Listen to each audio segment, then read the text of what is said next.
Myself, Anthony, and Mark kind of had very similar topics, but my topic today is a little bit more on the front-end side of optimization and how to make your WordPress site when it starts to get a little bit bigger, or when you start to add a lot of plugins or get a lot of comments, how to make those queries a little bit faster without having to do too much and without having that much technical know-how.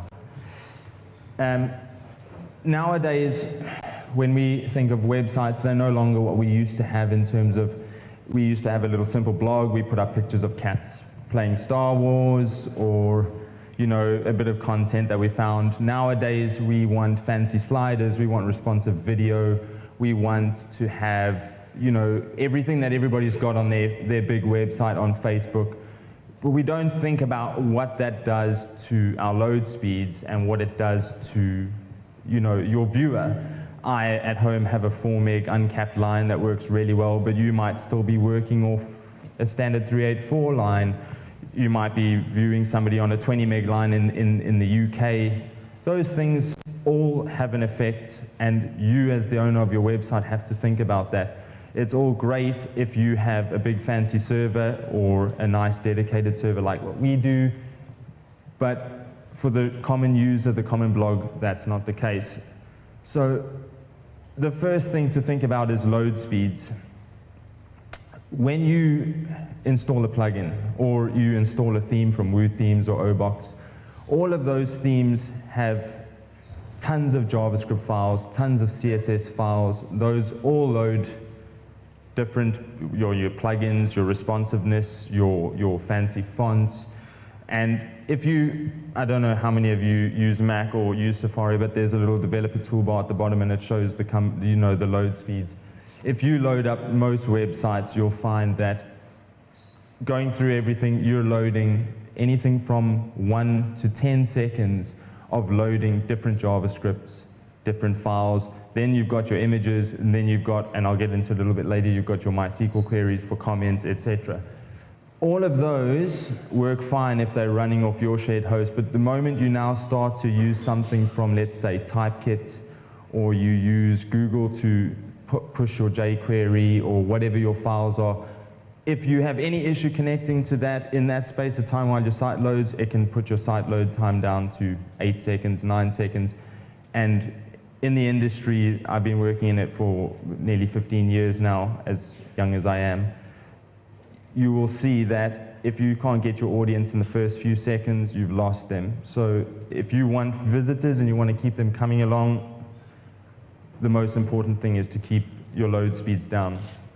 Now, Anthony went over the total cache. We've spoken about minifying CSS. We've spoken about, these are all things that are relatively simple to install, but they're not, like we went through, some of them are quite technical, not very easy, but all of these things can really enhance your website if you take a little bit of effort to install it.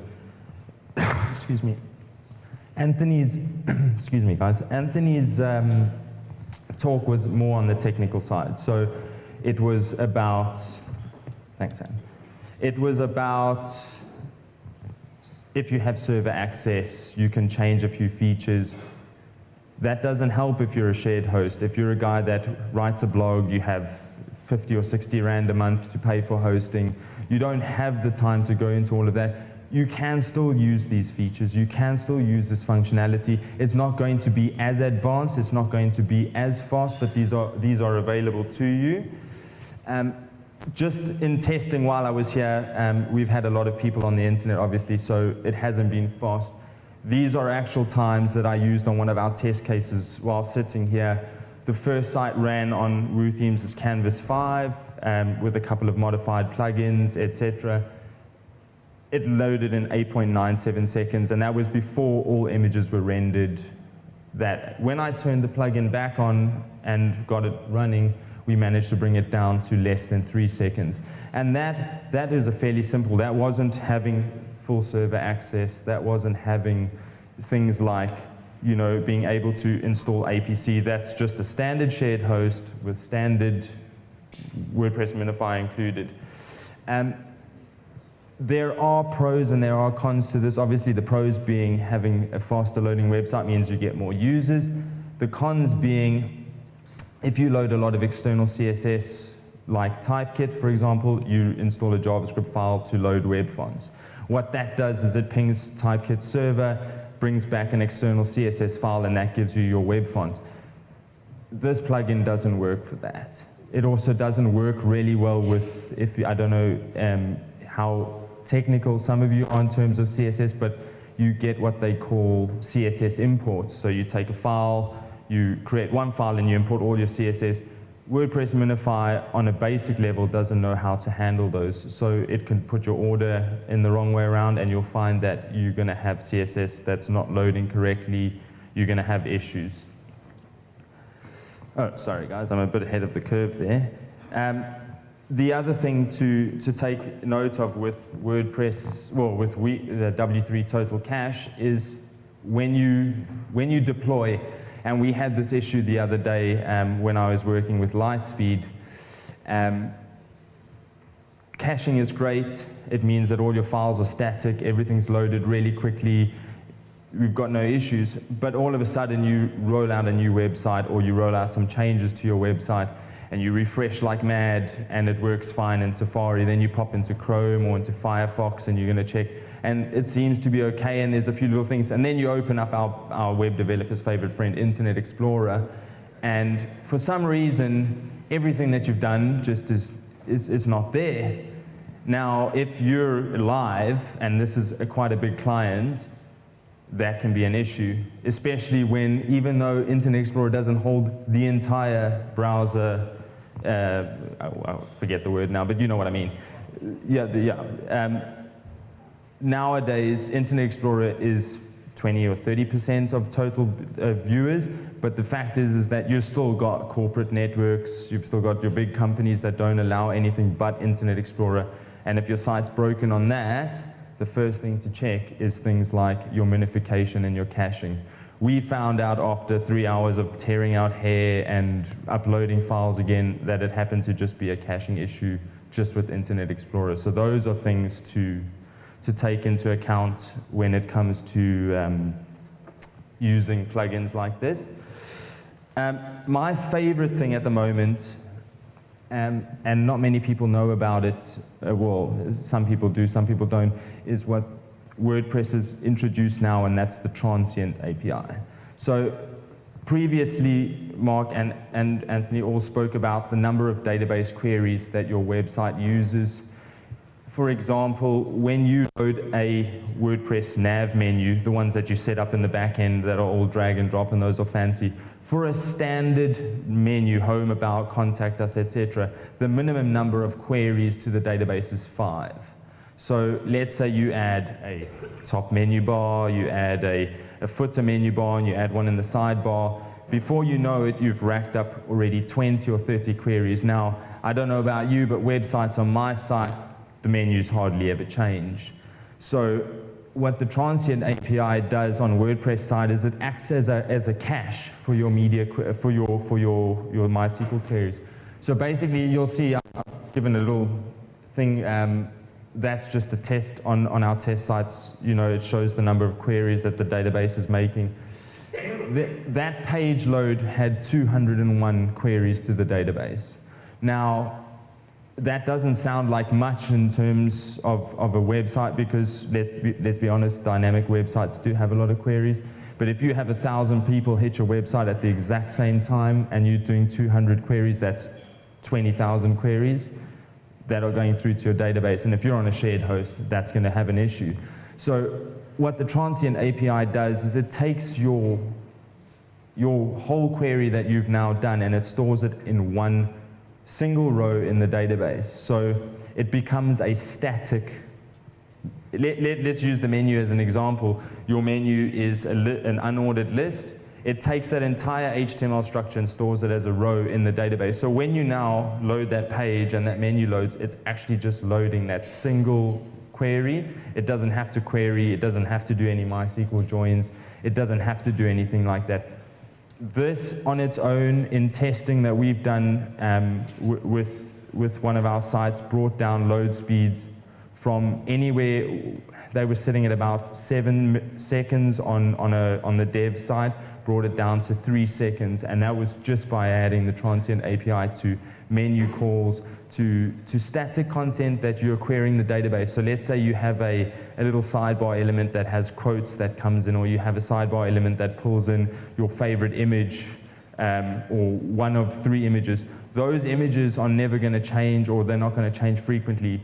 Use the Transient API. It's available to you. It's a matter of opening up a functions PHP file if you do your queries, or getting your tech guy to do it for you. And I haven't investigated, because if you listened to me talk last year, I don't like plugins very much. But there are probably plugins that will handle it for you too. Let me just double check that I've got it all. Yeah, okay, again, there are some pros and cons to this. The pros being the speed increase, the cons being that the Transient API is like a cache. So when you create a cached element, you can set an expiry date. You can set it for 1 hour, you can set it for 24 hours, you can set it for a year. The time is up to you. But if you have, let's say you have a network of content writers and they all log in and they do things and they make a change to the menu and they go to the home page and they refresh, and then all of a sudden there's no menu bar, or the menu hasn't changed, they have a panic, they phone you, you have a panic. Those are things you need to do. So if you change something, there isn't anything in the WordPress backend at the moment, but you would need to flush that cache and just make sure that those are regenerated. The benefit being these things are done once and once only. It's not done for every user. It's not a local cache. It's cached on your server. So if you do it, you make a change, you reload your page, you've got a new cache value, and you've got no issues anymore. Sorry, guys. Other optimization things that we've spoken about today, and I'm not going to go into too much detail, obviously, because we've gone over it, is the content delivery network. They really do help. Amazon, while not local, if you're looking for something cheap, if you want to test it out, they offer a free usage tier for the first year that you're an Amazon customer, and they give you quite a fair amount of bandwidth, of storage space, etc. So they are a really great usage. Try them out, see what you like. There are others. Media Temple, I stole their image there. They have a Pro CDN, which is only available to current customers, but they're quite good. The other options are image spriting. You'll find that a lot of times people will add those 10 different social media icons, share to your Google Plus and to your lolcats, and those are all great, but every single one of those images is a load time, whether it be 0.3 seconds, whether it's 1 second. If your server is taking strain and you're trying to load all those images together, it's going to start giving issues. So spriting is pretty much an image map, a matrix of sorts. You would tell your CSS where to look in a group of images, pull it down, and choose the image. You get one image load, and the rest of the time it's just left and right, X and Y. I'm not going to go into much more detail because I don't want to overlap on the last thing, so I'm going to keep this quite a short one. So I have, if there's any questions, please give me a shout. If you want to come speak to me afterwards, that's cool. And our company is hiring, so if you know anybody that's looking for development work, give me a shout or pop us an email.